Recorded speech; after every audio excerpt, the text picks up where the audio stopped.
Oh my goodness.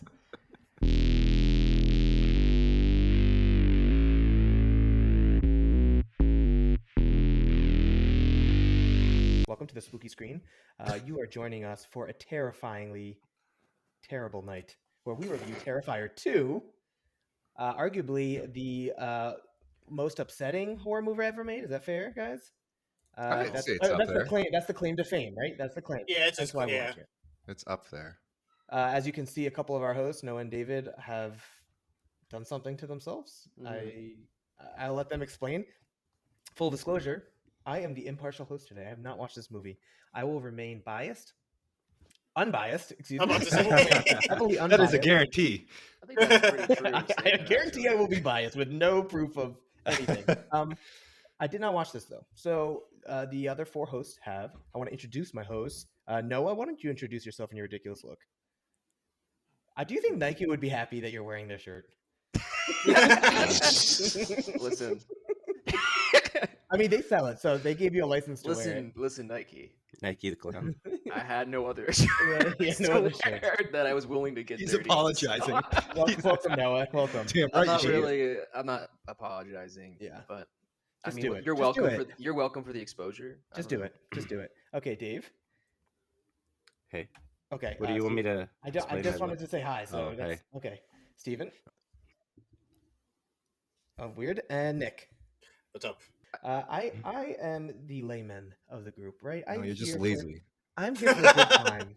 He's got a And weak stomach. I'm here for a good time, and I'm already the anti-horror fan of the show. And when I heard that this movie has induced vomiting, I knew it was pushing a boundary that is not going to interest me.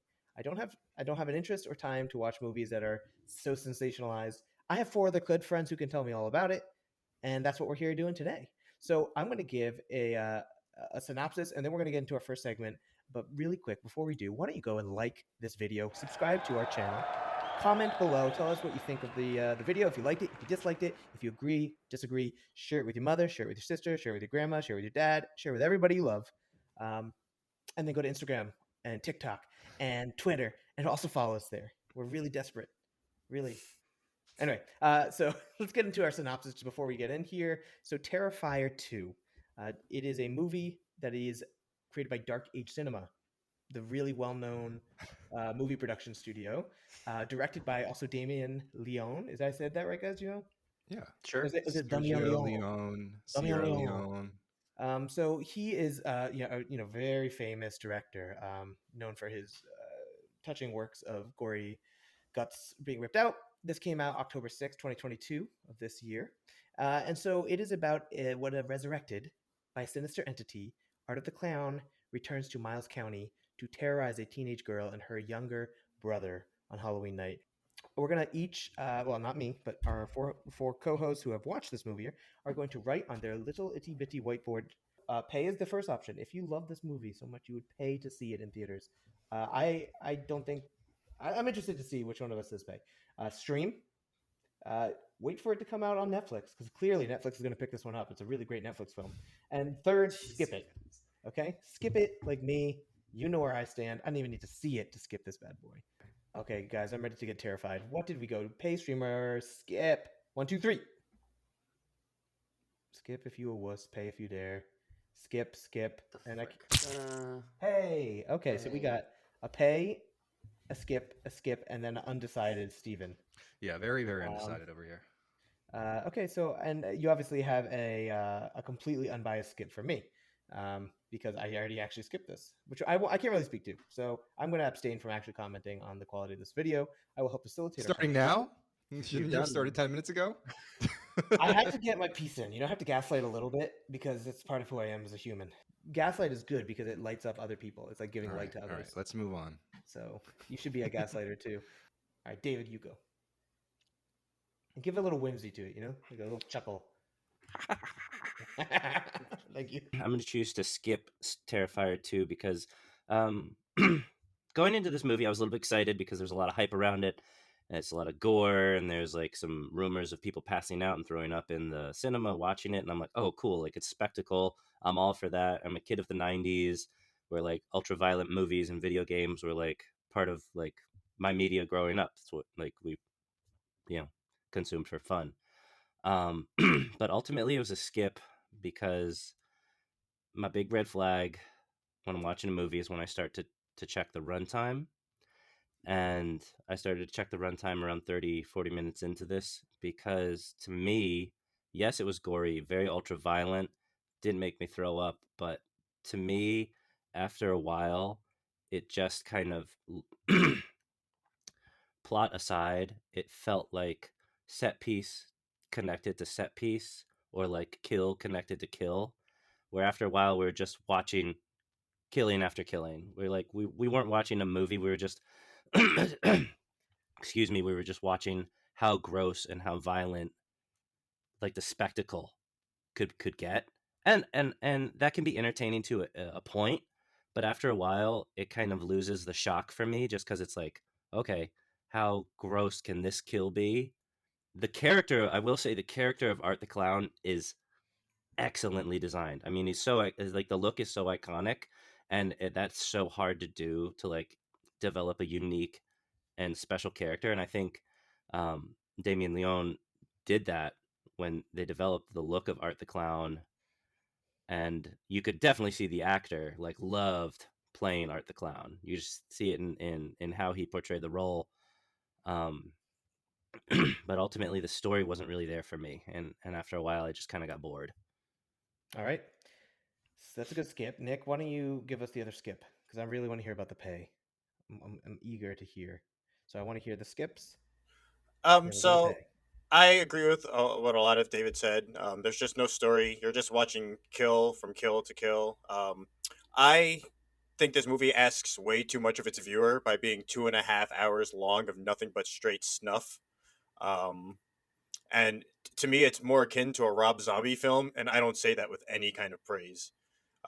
You're just really seeing like 10 minutes of build up for a kill, and then they're like, okay, like it seems like all the people who made this movie got together in a room and they all thought of the coolest kills they could think of, and they were just like, we're gonna put that in a movie all together, and we're just gonna set them up one after another after another after another without any semblance of story. After like the third or fourth goregasm, you really just don't care because it happens in like you have like your fourth malicious kill in like 30 minutes, and like you still have 2 hours left. It's so ridiculous. It's nothing to write home about. I could care less about this. I don't think there's any substance. It's all flash and no substance. And I don't want to like just keep saying everything that David said because David said honestly the reason why David said like what David said was perfectly said for this movie. He described it very well. Right. It just didn't do a good job. Noah, why don't you convince us why this movie is worth your praise and money? I feel a little bit like the kid in Sunday school that says he watches The Simpsons at home, and the gasps and "How dare your parents" and things like that. I don't know if our viewers are going to understand that analogy. I'm sorry if you don't understand. If you grew up in the church, you'd understand that analogy. I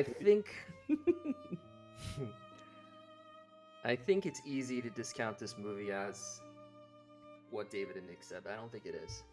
I don't think it's like that. I don't think it's anything like a Rob Zombie film. It doesn't glorify the violence at all. Yes, this movie is incredibly violent. Yes, if you have a weak stomach, you might puke, you might pass out. This movie made me less violent of a person. Whereas I think movies... Please explain. Movies like a Rob Zombie film, or like your run-of-the-mill horror movie, or even like a war movie, they tend to glorify the violence, and they tend to cut away from it when it feels like it's asking too much of the audience. Like even a Rob Zombie movie will do a quick cut, like you'll see the nail going through the eye, but then it'll cut away. This movie doesn't do that. It doesn't have any restraint whatsoever. It will let you watch someone be disemboweled second by second without cutting away. And that elicited a response in me that I wasn't expecting. It made me go, why do I like this? Do I like this? And it challenged me quite a bit. And in that sense, I feel like the movie was making a commentary on violence in media in general. Like, I don't know if that was Damon Leone's point or not. Maybe not. Maybe he just is an edgelord that likes violence. I'm not saying pay for this movie because you'll love the violence. You'll love watching people get smashed with a mallet or whatever. I'm saying it because the movie feels like it's really bold in that it takes the horror genre and like it pours gasoline over it and sets it on fire. And I don't know if that was intentional or not, but I have to applaud the boldness. I have to applaud the the just zero restraint. I have to applaud that it felt like everyone was fully 100% in it, like all the passion, all the tender, all the love, all the care went into this movie. Even the guy playing the serial killer looked like he was having a blast. And it feels like, at least to me, the movie said something. Again, I don't know if it was purposeful or not, but it did. And when I say pay, I feel like maybe I'm being cheeky because I don't think anyone that I recommend this movie is going to like this movie or have the same reaction as me. But I say pay because I think the movie deserves it, and I think it is an important piece of media in the horror genre. And I don't agree with David or Nick that it's just some glorified violence fest. Like it's not doing that. It's not glorifying it. It's kind of shove it in your face and saying, look at this, do you really like this? So all you needed was 2.5 hours of gore. I wouldn't say it was 2.5 hours of gore. I'm teasing you. Okay, let's hear from Steven. Steven, you're the deciding vote here. You can bring this movie to the masses in a pay, or you can steer it away from the masses with a skip. It is up to you. Yeah, so I said it's in your hands. If you're a wuss, pay if you dare. I say that tongue in cheek, and there I Really? think are redeeming aspects of. I'm literally just gonna ignore you because you can't ignore me. I will you're host terrible. You're a terrifier. I will kick you off the show forever. Do it. Anyways, where's the kickoff button? It's my seat goes boing. Boing. Oh, he went through the roof. All right, let's get back to it. So I said skip or pay because I'm very split down the middle. I think there's a lot that you can admire about the film from a filmmaking perspective. And when I say that, I mean I thought the actress Sienna was quite good in this film for a newcomer. It seems like I don't think the script did her any favors, but she definitely made the most of what was given to her, and I applaud her for that. I thought the actor who acted as Art, the clown, was also a highlight. For as repulsive and violent as this movie is, those moments where he was having a little bit of amusement drew me back in enough for me to be able to finish this film. And it was crucial for him to be able to act in that way as kind of a French mime, playful, like the image of him wearing those sunflower sunglasses is like forever burned into my head, and like going like so he was also a standout. I thought the practical effects were like god tier, Oscar worthy. They'll never get an Oscar though. And I thought the set design was also really, really well done. This film cost $250,000 to make. It did not look like a $250,000 film. I thought it was at least $2-3 million. They really, really stretched the money that they had, and you kind of have to admire that. That's the reason why I say pay if you dare. I think that this is like one of, if not the most violent film I've ever seen, and that's saying a lot because I've seen a lot of horror films. This movie caters to a specific type of person who would be somewhat able to survive through this movie and would not walk out, would not puke, would ever have a reaction. Do you have a definitive answer, or are you gonna stick? Yeah, I think my definitive answer is that this is ultimately a recommendation, right? Okay. That we're extending out to the audience, and I would say it's a skip ultimately for me, and that's what I'm going to end with. And the reason why I say that is because it's not because of the violence mainly; it's because this is a 2.5-hour film that relies on shock and spectacle to kind of carry you through without too much of a focus on the story. I think there is a resemblance of a story in Terrifier 2. I just don't think there's enough of it for it to come across in a way that feels earned or even enjoyable to some level.